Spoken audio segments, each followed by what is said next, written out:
لا ولا يهم. إخوتي الجزائريين، سأقول لكم كلمة من قلب محب والله العظيم. إن المبارزة التاريخية بينكم وبين المغاربة قد رأيناها وقد حسمت. كان المغاربة يمتطون فيها جواد التاريخ ويضربون بسيف الوثيقة والحقيقة. لقد هزمتم فيها شر هزيمة ومرغتم فيها في التراب، فالخوض فيها ليس والله إلا تضييعا لأوقاتكم وأعماركم، وكل هذا سيكون على حساب بناء دولتكم. أما بالنسبة لقضية الصحراء، فالمغاربة يقفون على أبعد نقطة منها وقد تركوها وراءهم، وأعينهم ترنو إلى الصحراء الشرقية ورقابهم تشرئب لنسيم الصحراء الشرقية. أصلا ليست مسألة الصحراء المغربية إلا خطوة زادتها فرنسا لتعرقل المغرب في طريقها للوصول إلى طريقها الحقة. إخوتي، إن قمحة البوليزاريو قمحة مقلية لن تنبت أبدا مهما سقيتم فيها، فلا تضيعوا عليها ماءكم عليها أوقاتكم، فإنكم لن تجنوا منها خيرا أبدا. وأعدكم بمبارزة تاريخية أخرى مع الليبيين ومع التونسيين بمجرد أن يستجمعوا قواهم. هذه النقطة الأولى. النقطة الثانية نقطة خطاب الكراهية أو الإساءة أو السب أو الشتم. سأذهب معكم إلى أبعد نقطة، وهي أن الخطاب الشعبي مستوي بين الطرفين، مع أني دائما أرى المغاربة في موقف أذهب إلى أبعد نقطة، وهو أن الطرفان متساويان وواحد على واحد صفر. لنأتي إلى الخطاب الرسمي. يا أخي، سمعنا رئيسكم يقول المغرب عدو كلاسيكي، ورأس القوم يقول يدنا ممدودة للمصالحة. لا راك غلط نسمع عدو وزيرا من لا لا وزرائكم تقاطع لا تقاطع لا يروج تقاطع لا تقاطع لا تقاطع لا تقاطع لو سمحت. خلنا انا بصراحه هذا دعني الليبي مسمعني. بأس. ايوه دي ايوه استرسل. سير. أخي اسمع, اسمع كلام أخي الجزائري، اسمع كلام من يبكيك، فمن يضحكك يضحك عليك. هذا كلام واقعي، والله ما أقول ولا رهبا للمغرب.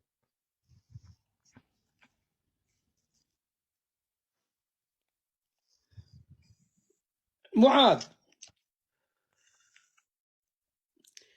معاذ نعم.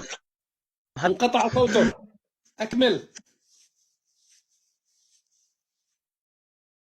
اتصالات. يا معاذ اكمل يا اخي كلامك جميل.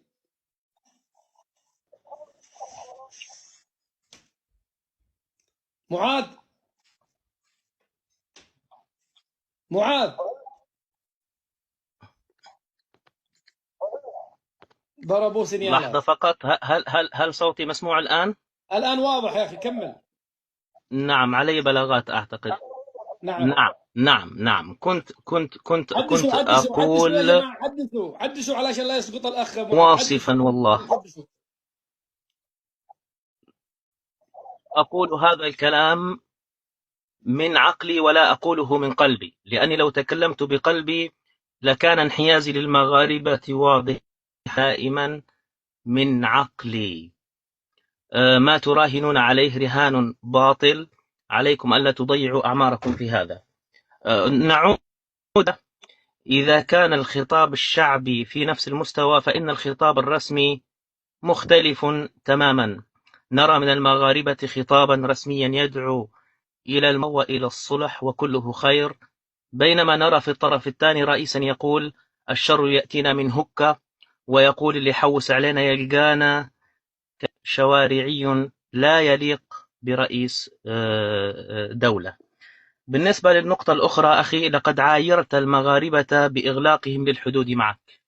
ها أنتم مغلقون الحدود مع الشعب الليبي ل13 عاما، فهل ينطبق عليكم نفس السبب؟ أنا لا ألومكم في إغلاق حدودكم أبدا، لأن هذه المسألة مسألة اضطراب أمني في ليبيا. كذلكم فعل المغاربة من قبل، أغلقوا حدودهم خوفا من وصول نيران الفتنة إلى أراضيهم، وليس هذا عيبا وليس هذا حراما.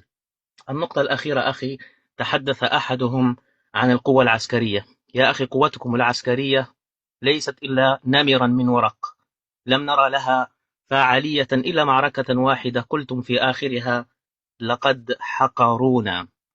الأعور أو المختار الأعور الإرهابي كان يعيش في صحرائكم، ولم تستطع قواتكم القضاء عليه إلى أن دخل إلى ليبيا وتم قتله. فإما أنكم متهاونون مع الإرهاب، وإما أنكم ليست لكم به طاقة ولا قدرة للقضاء عليه.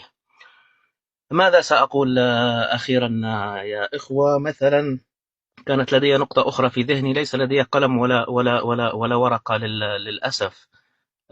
دائما تسيرون عكس التيار، دائما ما تضرون بمصالح المنطقة.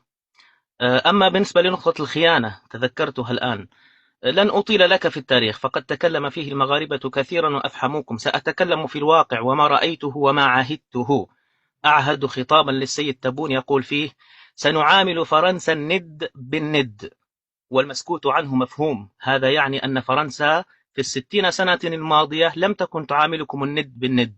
فمن يضمن لي أن كل تصرفاتكم في 60 سنة الماضية ليست إلا أوامر قد تلقيتموها من فرنسا؟ استلم السيد تبون الحكم، فهل أصبحت الجزائر تعامل فرنسا الند بالند؟ انتم أجيبك 5 ما ملايين دام 5 ملايين نسمة لا وعندكم تفتح لا 5 تفتح لا قطعة. تفتح لا تفتح دعني أكمل لا تفتح. دعني أكمل. اكمل. 5 ملايين نسمة لأننا قارعنا الطليان.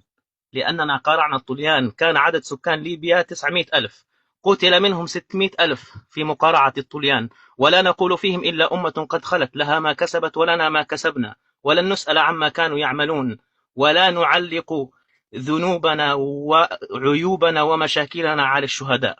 إن كنا سنتكلم عن الشهداء فليبيا هي أرض الشهداء بالتاريخ وبالوثائق. قال غريتسيان عن الليبيين في كتابه الطريق إلى فزان: لقد اعتقلنا الشعب كاملا في معتقلات العقيلة، ومع ذلك لم نفلح في السيطرة عليهم. شتان بيني وبينك في هذا. دعني ولد نتكلم على الواقع. مخيبكم 5 أضعاف لا تفتح الجزائر. يا أخي، دعني استفيد. أكمل. يا أخي، الليبيين 7 مليون، وعدد العائلات الثانية بعد فلسطين بمعدل 7 أشخاص لكل عائلة، يعني الإنجاب كويس والعدد قليل. السبب هو مقارعتنا للطليان. دعك من هذا، لا يفيدك. عمر المختار أعدم سنة 1931. ماذا كان هناك في الجزائر سنة 1931؟ كنت لا تفرق بين الجزائري والفرنسي أصلا. دعني أكمل في كلامي.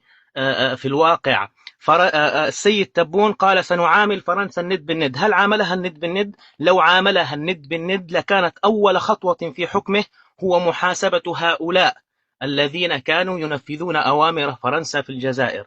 هل سجن جزائري واحد بتهمة المخابرة مع فرنسا أو بتهمة الخيانة العظمى؟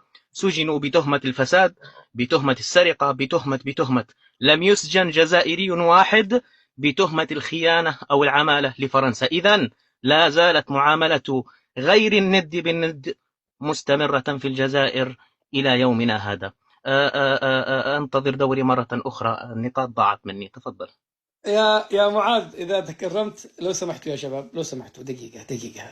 يعني شوفوا، لما نقول لكم إنه في ناس أفضل مني وأفضل منكم وأفضل من المتحدثين الذي ألفتم، بالله عليكم رأيتم كلام بهذا الروعة وبهذه البلاغة؟ أنا أتشرف اليوم أن معي هذا الليبي الحر المسلم الشريف المفوه حقيقة. يا أخي لو سمحت أخي معاذ أن تراسلني في الخاص، الله يكرمك، إذا سمحت لي تراسلني في الخاص بعد اللايف، ضروري جدا.